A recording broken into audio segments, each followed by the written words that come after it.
అబ్బా నా కూతురు ఫోన్ చేస్తుంది. ఏమీ టచ్ పని చేయడం లేదు.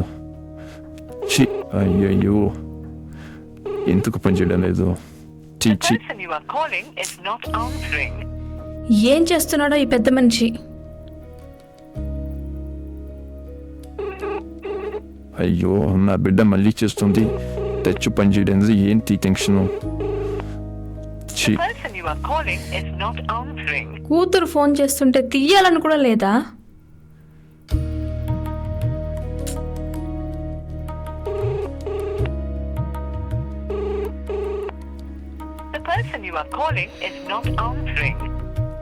ఛీ, కొంచెమన్నా ఉండాలి.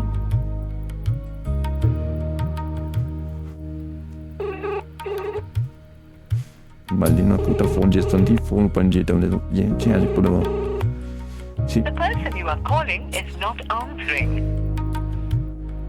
ఈయనంతా ఒక నాన్న. ఛీ,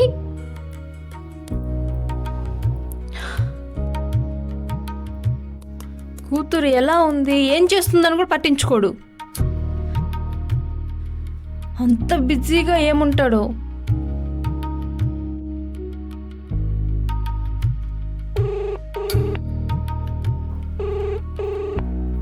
హలో హలో కావ్య. మామయ్య, చెప్పమ్మా. నేనే నీకు ఫోన్ చేయాలనుకున్నాను, మీరే చేశారు. చెప్పండమ్మా. నాన్నకి ఎన్నిసార్లు ఫోన్ చేసినా ఫోన్ ఎత్తట్లేదు మామయ్య. అవునా? ఏమైందో కనుక్కుని ఒకసారి నాకు ఫోన్ చేపించు మామయ్య. సరే సరేమ్మా. హాస్టల్ ఫీజు కట్టి 3 నెలలు అవుతుంది. అసలు నన్ను ఏం చేయాలనుకుంటున్నాడు ఆయన? నేను వెళ్ళి చూస్తాలేమ్మా. ఫస్ట్ నువ్వు పోయి కనుక్కొని నాకు ఫోన్ చేయి మామయ్య. సరే సరే సరేమ్మా.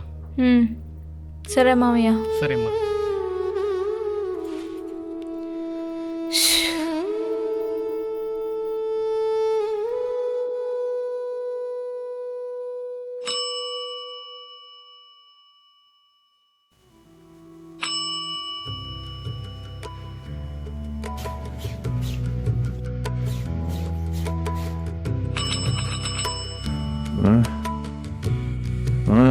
వస్తున్నా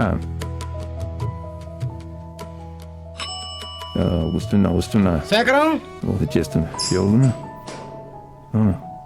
ముందు బాగున్నావురా? బాగున్నావమ్మా. నీ ఆరోగ్యం ఎలా ఉంది? ఇదిరా ఇలా ఉన్నాను రా. చాలా రోజుల తర్వాత కనిపిస్తున్నావు. నువ్వు బాగున్నావురా? నేను బాగానే ఉన్నాను రా. నువ్వెలా ఉన్నావు? ఏదోరా ఇలా ఉన్నాను. సరే. కావ్య ఫోన్ చేస్తుంది, నువ్వు తీయలేదంట. ఫోన్ అంటే గుర్తొచ్చింది. ఇద్దరా టచ్ పని చేయడం లేదు దీంట్లో. పాపం మా కూతురు ఎలా మనసు బాధపడిందో ఏమో. నేనేమి చెయ్యాలా? అవునే. ఏడా పాప బాగుందన్నారా? ఉంది. అయినా ఏం బాగుంటుందిలే. 3 నెలలుగా డబ్బులు పంపించలేదురా. ఆ అమ్మాయికి నెల తరబడి డబ్బులు పంపించకపోతే ఆ పాప ఎలా చదువుకుంటుంది, ఎలా ఉంటుందిరా? నీ దగ్గర లేకుంటే నాకైనా ఫోన్ చేసింటే నేనైనా సర్ది ఇచ్చి పంపించేవాడిని కదా. నువ్వు నాకే ఎన్నిసార్లు ఫోన్ చేసింటావు. అందరికీ ఊళ్ళో వాళ్ళందరికీ పని చేసి పెడుతుంటాను. నువ్వు ఒక్క ఫోన్ చేసింటే నేను చూసుకొని ఉంటానుగా. ఎందుకురా నిర్లక్ష్యం చేస్తావు? అలా చేస్తే ఆ పాప ఎంత బాధపడుతుంది? మురళి, నా ఆరోగ్యం బాగాలేదురా. అందువల్ల బయటకు పోలేకుండా పోతున్నాను రా. అమ్మాయి కోసం డబ్బు అప్పుగా తెచ్చాను రా. ఆ డబ్బు తీసుకుని ఇస్తాను. బ్యాంకులో జమ చేసి పెట్టిన అకౌంట్లో. సరే మామ. టేబో పోయి పాప అక్కడ వెయిట్ చేస్తూ ఉంటుంది.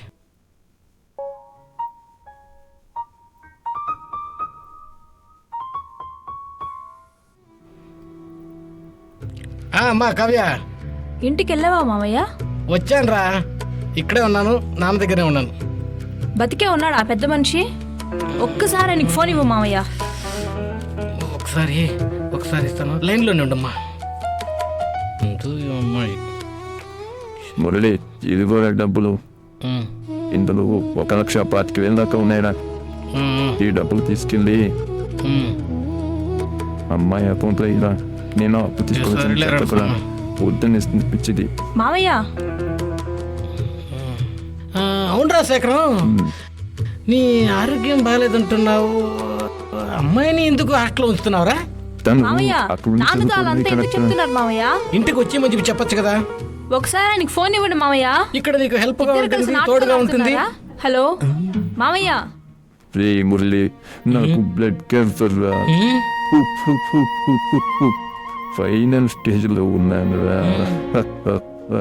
ఏం చెప్తున్నావురా? ఇల్లంతా రక్తపు మరకలురా, రక్తపు వాంతులురా, చెత్త కూడా బయట వేయలేకపోతున్నాను రా. అందుకే అందరికి దూరంగా ఉన్నాను రా. అశుభ్రంగా ఉందిరా ఇల్లంతా. ఇలాంటి పరిస్థితులు కూతుర్ని ఇక్కడికి పిలిచి ఇబ్బంది పెట్టలేనురా. నా బిడ్డను అల్లారు ముద్దగా సాకినాన్రా. తల్లి లేని బిడ్డగా రాతాను. ఈ ఆఖరి సమయంలో నా బిడ్డ దగ్గర పనులు ఉందిరా. ఈ ఎముడికి తండ్రిని చూసి ఎక్కడ భయపడుతున్నా అక్కడ దాచానురా. బిడ్డకు తెలియకూడదని జాగ్రత్త పడుతున్నాను రా. నా కూతురు బంగారు రా. నా కూతురు ఎప్పుడు సంతోషంగా చల్లగా ఉండాలిరా. బాధలు రోదనలు ఉండకూడదురా. బాగుండాలిరా తను. త్వరగా ఈ డబ్బు తీసుకెళ్ళి తన అకౌంట్ ముందు వేయలేకపోయి. సరే మామ, సరే నువ్వు జాగ్రత్తగా ఉండు. కానీ ఒక్క విషయం రా, నీ ఆరోగ్య విషయంలో ఇంత నిర్లక్ష్యంగా ఉండడం ఏం బాగాలేదురా. నేను అమ్మాయికి డబ్బులు పంపించేసి ఇంటికి వెళ్ళి గుడ్డలు తీసుకుని వచ్చి ఇక్కడికే వచ్చి నీతోనే ఉంటాను రా. పర్లేదు రా, అవసరమైనప్పుడు పిలుస్తాను రా. అలా కాదు మామ, ఒకప్పుడు నువ్వు ఎలా బతికినావో నాకు తెలుసు మామ. ఎంతమందికి నువ్వు సహాయం చేసి ఉండావో నాకంతా తెలుసు. అందులో నువ్వు నాకు చాలాసార్లు సహాయం చేసావు. నీలాంటి మంచి మనిషిని జాగ్రత్తగా చూసుకోవడం నా బాధ్యత. బ్యాంకుకు వెళ్ళి అట్లే మా ఇంటికి వెళ్ళి బట్టలు తీసుకొని నేరుగా ఇక్కడికే వచ్చేస్తాను మామ. సరేనా? ఇంకేం మాట్లాడద్దు. వస్తా.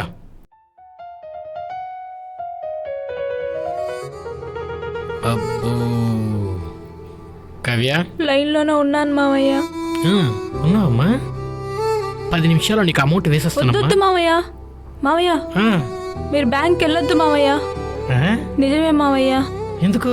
ఏం లేదు, నేనే ఇంటికి వచ్చేస్తాను. ఇంక నుంచి నేను ఈ హాస్టల్లో ఉండను మావయ్య. నాన్నతోనే ఇంట్లో ఉండి నాన్నని బాగా చూసుకుంటాను మావయ్య. మంచిదమ్మా. నాన్నకు ఒకసారి ఫోన్ ఇచ్చేదా? మావయ్య మావయ్య, నాన్నకి ఫోన్ ఇవ్వద్దు.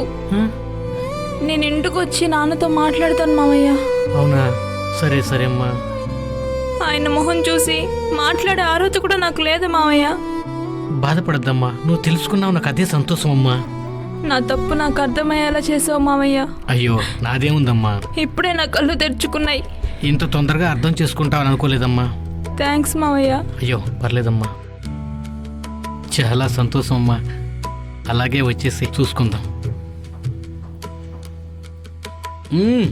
సూపర్ రా. ఇప్పుడు మా బిడ్డ అనిపించు. ఆడపిల్లలు హాస్టల్లో ఉండి చదువుకోవద్దని చెప్పడం కాదు మా ఉద్దేశం. ఇంట్లో తల్లిదండ్రుల ఇబ్బందులను కష్టాలను దృష్టిలో ఉంచుకుని పరిస్థితులకు అనుగుణంగా నడుచుకోవాలని, తల్లిదండ్రులకు భారంగా కాకుండా బాధ్యతతో మెలగాలని తెలియచెప్పడమే మా చిత్రం యొక్క ఉద్దేశం.